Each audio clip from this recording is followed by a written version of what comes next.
Mandla collectorate में आयोजित जनसुनवाई के दौरान उस समय हड़कंप मच गया जब अपनी समस्या के समाधान की मांग को लेकर पहुंची एक महिला ने अधिकारियों के सामने ही खुद पर पेट्रोल डालकर आत्मदाह का प्रयास कर दिया। हालांकि मौके पर मौजूद अधिकारियों और कर्मचारियों की सतर्कता से बड़ा हादसा टल गया। मंडला कलेक्ट्रेट में जनसुनवाई के दौरान पीड़िता सुषमा गुप्ता ने प्रशासन पर वर्षों से उनकी समस्या का समाधान नहीं करने का आरोप लगाते हुए खुद पर पेट्रोल डालकर आत्मदाह का प्रयास किया। मौके पर मौजूद अधिकारियों और कर्मचारियों ने तत्काल हस्तक्षेप कर उन्हें सुरक्षित बचा लिया। पीड़िता का कहना है कि वो पिछले करीब 35 वर्षों से एक मकान में रह रही है और उनके पास निवास से जुड़े सभी आवश्यक दस्तावेज मौजूद हैं। इसके बावजूद तहसील प्रशासन लगातार मकान खाली करने के नोटिस जारी कर रहा है। उनका आरोप है कि कई बार जनसुनवाई में आवेदन देने और अधिकारियों से गुहार लगाने के बाद भी केवल आश्वासन मिला, समाधान नहीं। वहीं नायब तहसीलदार हीरालाल ने बताया कि मामला शासकीय भूमि से जुड़ा है। उनके अनुसार संबंधित भूमि पर दो पक्ष दावा कर रहे हैं, जबकि राजस्व अभिलेखों में भूमि शासकीय दर्ज है। दोनों पक्षों को कई बार तहसील और एसडीएम कार्यालय में बुलाकर स्थिति से अवगत कराया है तथा नियम अनुसार कार्रवाई की।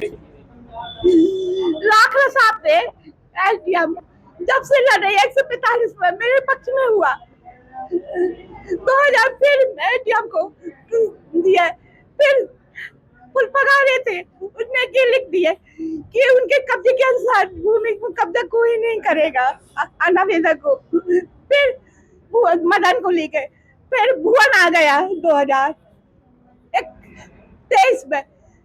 इतवार जब भी करते हैं, इतवार शनिवार को जब तहसीलदार वहां से हटाया और यहाँ से जाते हैं तहसीलदार वहां से फोन कर देते हैं, पटवारी फोन तो एक्टिंग करता है वो तोड़ने का। फिर बाद में 15 दिन बाद में हटा दिए तो हटाया, पटवारी ने यहाँ रखवा दिया, उसी जमीन वहाँ ही रखवा दिया। फिर जो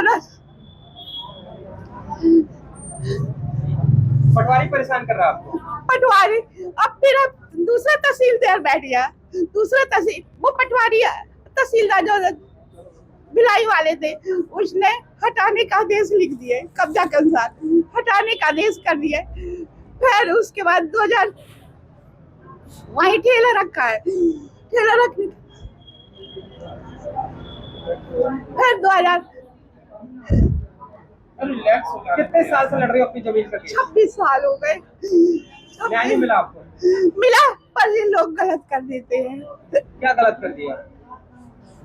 हटाने का आदेश कर दिए और मैडम बोले कि वहाँ कुछ नहीं करने देना उनको। फोन से भी बोलिया 15 दिन पहले, फोन से तहसीलदार पटवारी 181 में लगाए तो 81 वाले गलत निर्णय दे दिए। मेरे पास मोबाइल में कि उसने कब्जा नहीं किया है, लिख के दिया। मतलब आदेश आपके पक्ष में होता है लेकिन कार्रवाई नहीं होती है ना? ऐसा ही विषय है। अभी 2025 में और 2024 में गलत कर दिए।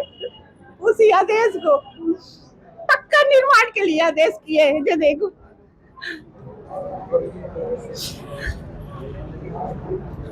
आज आपने डीजल पेट्रोल क्यों डाला?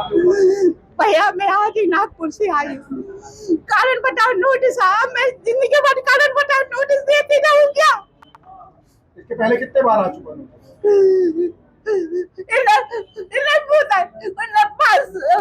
मेरे पास कोई जरिया नहीं है, मैं विकलांग हो गई। इससे पहले कितनी बार नोटिस आया आपको? कई बार। आप कब से रह रही वहाँ पे? कितने साल से रह रही? मैं 34 साल से। कितने साल से? 34 मेरा 27-28 साल कब्जा चल। हाँ, मेरे नाना नानी का मालगुजारी कब्जा रहा। नाना नानी का? हाँ, मालगुजारी कब्जा। क्या नाम है आपका? मेरा सुषमा गुप्ता। इसी टेंशन से मेरे पति का पैरालिसिस हो गया। एक महीना ईरोन में, नागपुर ईरोन में एडमिट रहे। सब पेपर है भैया। सुषमा जो महिलाएं की बात कर रही हैं, मैंने जानकारी लिया तो बताया उनका पास ही के ग्राम में शासकीय भूमि के संबंध में दो पक्षों में विवाद है और उसको पूर्व में कई बार तहसीलदार साहब ने और अनुविभागीय अधिकारी महोदय मैडम ने बता भी दिया है। उसको विधिवत कार्यवाही जो है शासन के द्वारा की जाएगी। उनकी निजी जमीन दोनों पक्षों की नहीं है, वो शासकीय भूमि है और दोनों पक्ष अपना अपना दावा करते हैं जो नियम के विरुद्ध है। और यदि शासकीय जमीन में उनका अगर दावा पक्के निर्माण का किसी का है तो वो सिविल में जाए, सिविल में उनको अनुतोष प्राप्त होगा। और यदि अतिक्रमण पाया जाता है तो संबंधित तहसीलदार साहब दोनों पक्षों को नोटिस जारी करके उसको साफ कराएंगे। ये मामला है। पीड़ित महिला का कहना है कि 26 साल से उसको दर बदर भटकाया जा रहा है, कभी इस न्यायालय कभी उस न्यायालय। तो इस आरोप को, और फिर एक महिला है पीड़ित है, उसका कहना है कि दबंगों ने उसे परेशान कर रखा है। तो वो पुलिस का मामला बनता है। यदि कोई दबंग व्यक्ति किसी भी व्यक्ति को परेशान कर, तो वो परेशान यदि कोई करता है, धमकाता है, तो वो पुलिस में जाकर अपना अनुतोष प्राप्त करें। और शासकीय जमीन में उन दोनों पक्षों की निजी जमीन नहीं है। निजी जमीन में तहसीलदार साहबान उसमें धारा 250 में कार्रवाई करेंगे अब कब्जा में सीमांकन से, और शासकीय भूमि पाए जाने पर 248 के अंतर्गत अनुसार कार्रवाई सक्षम प्राधिकारी तहसीलदार साहब को करेंगे। फिलहाल इस घटनाक्रम के बाद क्या किया जा रहा है? महिला कहाँ है? एक बार टीम गठन करके तहसीलदार साहबान से बोलेंगे वहाँ से, तो वो उसको दोनों पक्षों की सुनवाई करके जो उनके नियम में है वह बता कर उस पर कार्रवाई करेंगे। सर लेकिन ऐसा क्या हुआ था सुनवाई के दौरान कि उसने अपने आप में डीजल डाल दिया? देखिए, कोई व्यक्ति कैसा क्या कर रहा है, उसका व्यक्तिगत अंदर का क्या मामला है, हो सकता है वो मानसिक रूप से परेशान है, तो उसको चर्चा करके शांति से बैठा के बात करेंगे कि समस्या क्या है।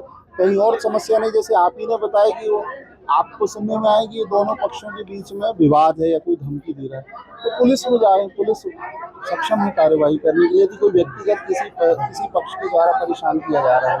सर अभी महिला कहाँ ले गए? जी, महिला को कहाँ ले गए? महिला तो वहाँ बैठी थी, अभी हमने पानी भी पिलाया, ठंडा भर के मैंने खुद दिया है वहाँ पर भी। गाड़ी में गई है पुलिस। अब वो पुलिस से पूछेंगे वहाँ पर। मुझे, मैं अभी यहाँ पे वो ले रहा था, आवेदन ले रहा था, तो वहाँ थोड़ा सा एसडीओपी साहब से बात कर ली, तो बता पाएंगे। जैसे महिला पर एक्शन का कार्रवाई इस संबंध में जानकारी नहीं, क्यों करेंगे कार्रवाई? सर लेकिन जन सुनवाई लगाई जाती है, शिकायतकर्ताओं पर कहना है कि उनका निराकरण नहीं होता। 2 से 3 निराकरण नियमानुसार पात्र पाए जाने पे होता है, और जो कार्रवाई नहीं करे तो साहब तो उस पर संबंधित व्यक्ति पे भी कार्रवाई कर रहे हैं। जो पात्र है तो उस पर, या तो वो साहब का कहना पात्र है या अपात्र है, कोई व्यक्ति पात्र है तो उसके डॉक्यूमेंट्स ओके कर दो, और अपात्र है तो उसका निराकरण अपात्रता की श्रेणी में होगा। उसके बाद भी कुछ लोगों को मांग आधारित चीजें रहती तो हमारे नियम में नहीं। फिलहाल महिला सुरक्षित है और प्रशासन ने मामले की जांच कर नियमानुसार कार्रवाई की बात कही है।